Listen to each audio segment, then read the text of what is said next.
What's up? What's up? Y'all can see that we're about to be doing a video on the biblical giants. Let's see what this about. Solomon Islands, a sovereign state located in Oceania to the east of Papua New Guinea. The state includes 6 major islands and over 900 smaller islands. The capital, Honiara, is located on the island of Guadalcanal, which became a famous battleground between U.S. and Japanese soldiers in what is now known as the Solomon Island Campaign of 1942 to 1945. Nestled in the midst of vast oceans, these remote islands have long held a mysterious allure for many. Tales of a tribe of giants, said to be the offspring of Nephilim, still roaming in these islands continue to spark curiosity and fascination among those who seek to unravel the enigma that surrounds these lands. The remote islands were left undiscovered to the rest of the world, inhabited only by indigenous people who had lived on the islands for thousands of years. In 1568, a Spanish explorer by the name Alvaro de Medina became the first European to discover the islands, navigating the oceans from Peru. After discovering the islands, Alvaro named them the Islands of Solomon, with the belief that he had found gold, and not just any gold, but the place where the biblical King Solomon obtained the gold for his temple in Jerusalem. Rumors of such an important find reached explorers in other lands, and in 1595 and 1606, more Spanish expeditions set out to uncover the truth.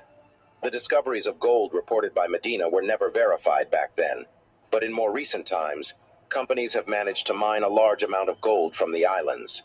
There's thought to be a substantial amount of gold still buried throughout the land. The mining process for gold on the islands has been controversial, with allegations of exploitation and environmental damage. Some locals accuse mining companies of exploiting their land and resources for their own gain, while others point out the irreparable damage caused by mining activities.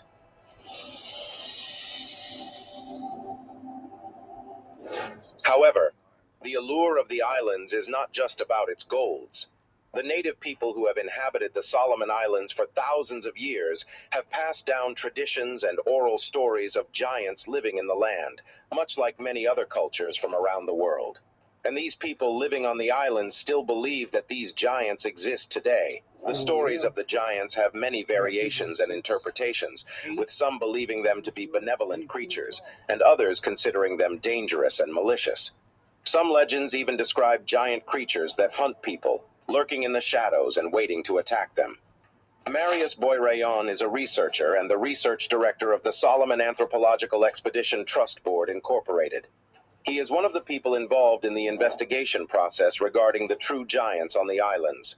Boyrayon is based in Australia, but lived and worked in the Solomon Islands as a helicopter pilot and engineer. He even married a Solomon native woman and became a citizen there.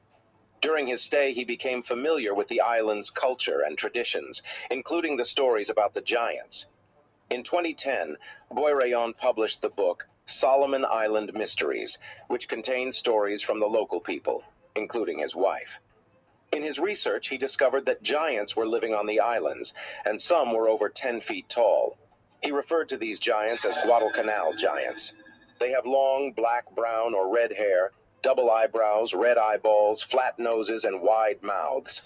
Marius writes that some of the giants were killing and stealing humans from their villages. He speaks of a huge rogue killer giant that attacked the indigenous people. Many warriors died trying to slay the giant before villages had to be moved to other parts of the islands to protect their people. The Solomon Island giants are said to have social structures, and there are possibly thousands of them that inhabit Guadalcanal to this day. They use complex cave systems to pass from one side of the island to the other without ever having to see daylight. Among the islanders, one of the most eerie stories related to the giants is the story of Mango. Many years ago, a girl named Mango was taken by the giants. After 25 years, being believed dead and never to be seen again, Mango reappears in an unrecognizable and shocking state. Mango is found to be pregnant and believed to have been taken as a wife by one of the giants for over 2 decades. She gave birth to a half-breed boy who was killed by one of Mango's brothers at the age of 5. Mango herself remained in a severely unstable mental state until her death.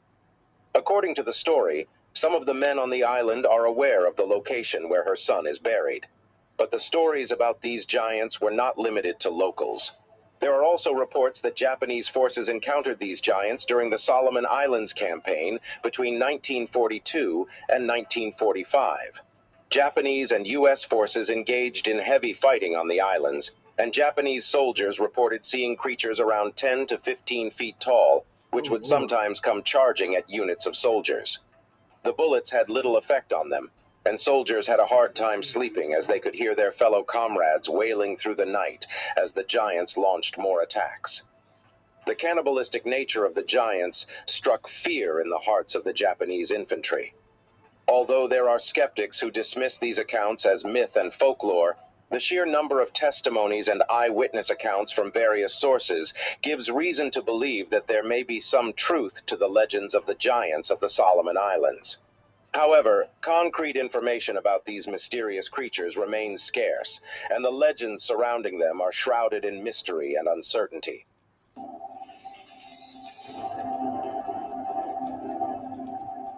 The idea of giants has been present in many cultures throughout history, from the biblical account of the Nephilim to depictions in ancient architecture and cave writings. The legends about these creatures may be a remnant of the time when fallen angels coexisted with humans, which led to the birth of the Nephilim and the subsequent appearance of giants in various parts of the world.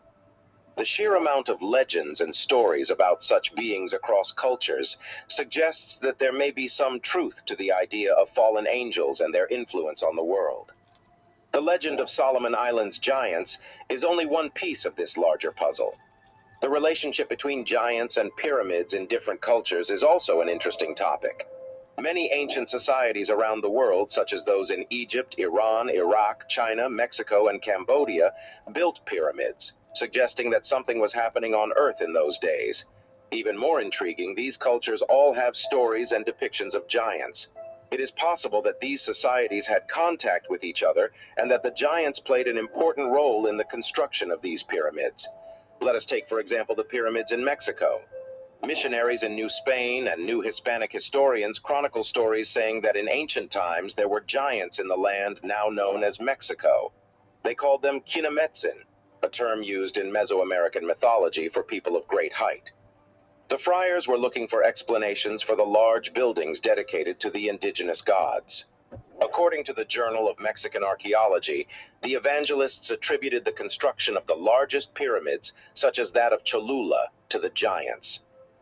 The Bible gave the missionaries the idea that the creators of these great buildings could be beings like those described in biblical passages. The Goliath against which David fights, or other stories where the triumph of a person is enhanced by overcoming individuals superior in size and strength. A story by Friar Andrés de Olmos, famous for his work as a philologist of the indigenous groups, tells that in the palace of the first viceroy of New Spain, Antonio de Mendoza, bones of a human foot were found where each toe measured almost the palm of a hand. Like the Bible story of Noah. Does anybody believe in giants? Because I do. I believe in that stuff. I believe in a lot of that stuff. We just can't see it. Just like I believe in aliens. Mm-hmm. Yeah. Go down in the comments if y'all believe that. Noah and the flood, the giants perished in the catastrophe of Atanasha, a great flood in the mountainous area of Tlaxcala. Another ancient megalithic structures that are believed to be built by the giants are the unbelievable structures made from enormous basalt stones in Nan Madol, in the island of Pohnpei. The walls are standing as high as 58 feet tall and measuring as much as 17 feet thick. Columns and buildings all made from stone which weigh anywhere from 5 to 50 tons, stacked in the manner which one might construct a log cabin. Astonishingly, it has been estimated that over 750,000 tons of stone were used in the site's construction. The labor and effort needed to build these structures are so massive that it couldn't be done by ordinary humans. It was widely believed that this could have only been built by giants. This was supported by the discovery of Victor Berg, the appointed governor during German rule in the island. When he ventured into Nan Madol in 1907, he stumbled upon a sealed tomb that was believed to contain the remains of Pohnpei's ancient rulers. To his surprise, he found skeletal remains that were significantly larger than any he had seen before, indicating the presence of a race of giants standing at 10 feet tall. This discovery led Berg to wonder about the identity of these giant rulers. However, a violent storm that hit the island on the night of his discovery, accompanied by the sound of conch shells and glowing orbs in the sky, left Berg dead the next day, leading the locals to believe that Nan Madol was guarded by supernatural forces. After World War I, Japan took control of Pohnpei, and they also began to investigate Nan Madol.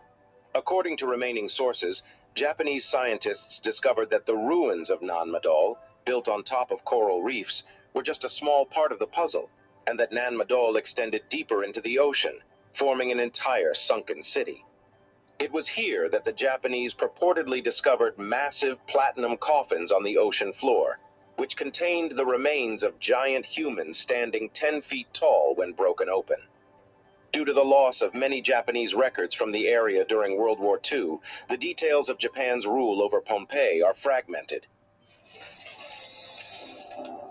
Bible prophecies about Nephilim.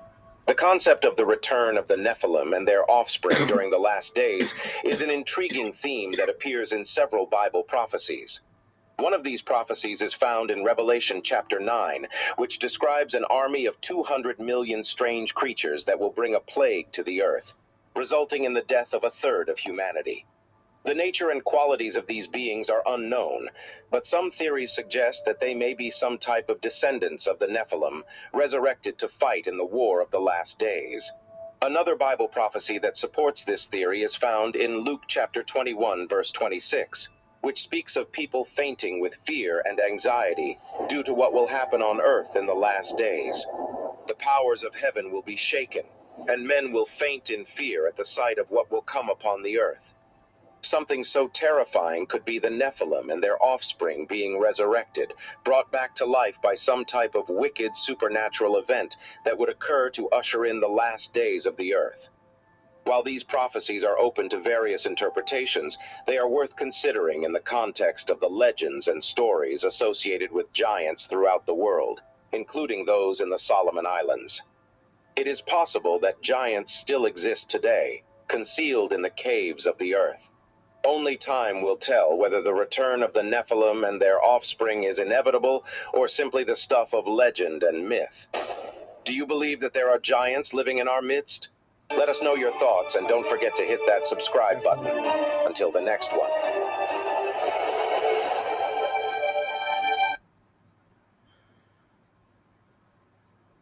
All right.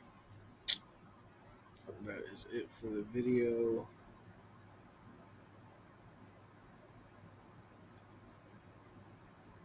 Like, comment, subscribe.